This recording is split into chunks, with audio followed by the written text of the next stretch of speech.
عطا تارڑ صاحب کو کیا شرم نہیں آئی یہ اس قسم کا ٹویٹ کرتے ہوئے؟ یہ باعث شرمندگی ہے۔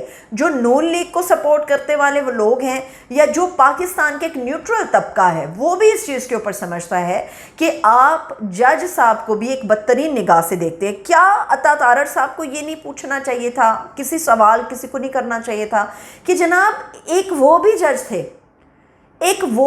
جج تھے جنہوں نے 50 روپے کے سٹیمپ پیپر کے اوپر جو ہے وہ نواز شریف صاحب کو جانے دیا تھا، اور یہ ہر چھوٹے سے بڑے صحافی اور ہر ایک عام پاکستانی کو پتا تھا کہ نواز شریف صاحب چاہے 4 ہفتے کی یقین دہانی پر جائیں گے وہ سالوں پہلے واپس نہیں آنے والے۔ کیوں؟ کیونکہ انہیں جب تک پاکستان کے اندر موجودہ حالات اپنے لیے سازگار محسوس نہیں ہوں گے وہ تب نہیں آئیں گے۔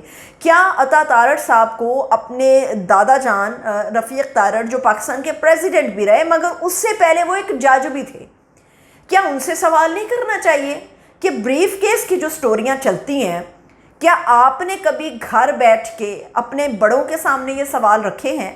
آج آپ جو ہیں وہ بڑی اخلاقی قدریں آپ کو یاد آ رہی ہیں اور بنا کسی ثبوت کے رفیق تارڑ صاحب کے ثبوت موجود ہیں، بنا کسی ثبوت کے عطا تارڑ صاحب جسٹس امجد رفیق پہ الزام لگا رہے ہیں۔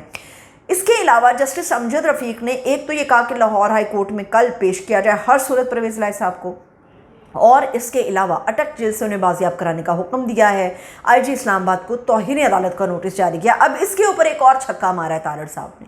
تارڑ صاحب سمجھتے ہیں کہ توہین عدالت کا نوٹس آئی جی اسلام آباد کو نہیں بلکہ خود توہین عدالت جو ہے نا وہ جسٹس امجد رفیق صاحب کے اوپر لگنی چاہیے، اس لیے کیونکہ کبھی کوئی تاریخ میں ایسا جج نہیں ملا جس نے یہ حکم دیا ہو پولیس آفیسر کو کہ آپ ملزم کو گھر تک چھوڑ کر آئیں۔ پہلے تو بات یہ اپنا ریکارڈ درست کر لیں۔ پرویز الہی صاحب جو ہیں وہ اب ملزم نہیں رہے، جب عدالت کی طرف سے تمام مقدمات کیسز کے اندر انہیں بری کر دیا گیا تو انہیں گھر کی گلی سے اغوا کر لیا گیا بظاہر گرفتاری کے نام کے اوپر۔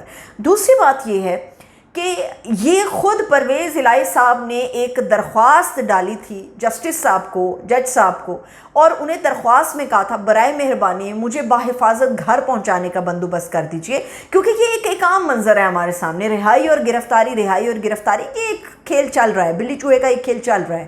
مگر اس کے اوپر جج صاحب نے جب پولیس آفیسر کو خود یہ احکامات صادر کیے کہ آپ ان کو گھر تک چھوڑ آئیے، اس میں بھی یہ ہوا کھوسا صاحب کو کھینچ کے باہر نکالا گیا، مطلب ایک گھسیٹنے والی بات تھی۔ اور پرویز الہی صاحب کا تو پیر زمین پہ نہیں لگا، انہیں تو بازوؤں میں ڈالا اور اٹھا کے رفو چکر ہو گئے سارے۔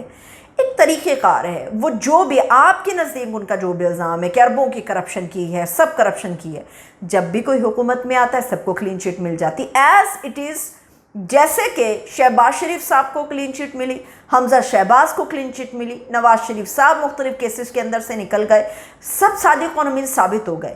ہر دور میں ایسا ہوتا ہے، اور سوال یہ ہے کہ اگر وہ نیب کے تھرو اس وقت حراست کے اندر موجود ہیں تو یہ سارے ادارے اس وقت کیوں نہیں جاگتے جب کوئی اقتدار کے اندر موجود ہے؟ کویشچن ہے یہ، مگر اس کا جواب بڑا سادہ ہے کہ تمام کے تمام ادارے جو ہیں جنہوں نے ریگولیٹ کرنا ہے، جیسے نیب ہو گیا انفیکٹ، جس کو ہمیشہ کہا جاتا ہے کہ اسے انتقام کے لیے استعمال کیا جاتا ہے، نیب خود ان مافیا سے ہاتھ ملا لیتا ہے، وہ کیا کسی کو پکڑے گا؟ جب کوئی چلا جاتا ہے اقتدار سے تو پھر وہاں پر جیلیں بھر دی جاتی ہیں، لوگوں کو لائنوں میں کھڑا کر دیا جاتا ہے۔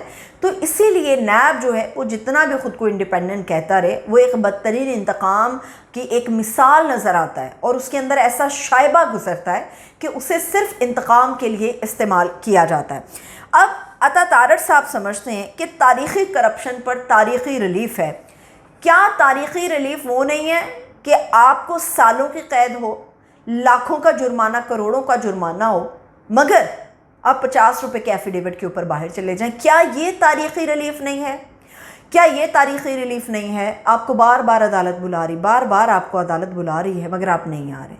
کیا تاریخی ریلیف یہ نہیں ہے کہ جس آدمی نے اپنے بہاف پہ نواز شریف صاحب کو باہر بھیجا، چھوٹے بھائی جان شہباز شریف صاحب، ان کو گرفتار نہیں کیا جانا تھا کہ عدالت کو انہوں نے یقین دہانی دلائی تھی؟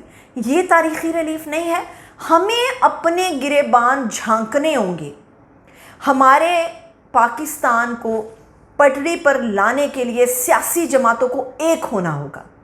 جب تک سیاسی جماعتیں جو ہیں ذاتی اناج ذاتی مفاد سے نکل کر پاکستان کی بات نہیں کریں گی، ہمارے لیے یہ شرمندگی کے موقع بار بار آئیں گے کہ طالبان جیسے لوگ اپنے شہریوں سے کہیں گے کہ پاکستان کا سفر نہ کریں۔ اور جاتے جاتے صرف ایک سوال، ابھی نگران وزیر اعظم انوار الحق کاکڑ صاحب نے یہ کہا ہے کہ اگر عدالت ہمیں یہ حکم جاری کرتی ہے کہ 90 روز کے اندر الیکشن ہونا چاہیے تو ہم کرانے کے لیے تیار ہیں۔ جب آپ خود یقین دہانی کرا رہے ہیں کہ 90 روز کے حکم کے بعد الیکشن ہو سکتا ہے تو آپ نگران ہیں، آپ کی حکومت اس لیے آتی ہے کہ آپ پاکستان کے اندر الیکشن کا ماحول سازگار کریں۔ اگر آپ یہ خود اپنے منہ سے بات کرتے ہیں کہ 90 روز میں حکم ملنے کے بعد الیکشن ہو سکتے ہیں تو پھر آپ الیکشن کمیشن آف پاکستان کو حکم صادر کیوں نہیں کرتے؟ اگر سیاسی جماعتوں کے دباؤ میں آ کے الیکشن کمیشن وقت سے پہلے تک کی تاریخیں کچھ اناؤنس کر سکتا ہے متوقع طور پر، تو آپ کی بات کی لاج رکھتے ہوئے تو وہ ریاست کے لیے، اس ملک کے لیے جلدی ہلکا بندیاں کر کے 90 روز کے اندر انتخاب کیوں نہیں کرا سکتا؟ یہ سوال میں چھوڑے جا رہی ہوں۔ اپنا خیال رکھیں، مجھے اجازت دیجیے، خدا حافظ۔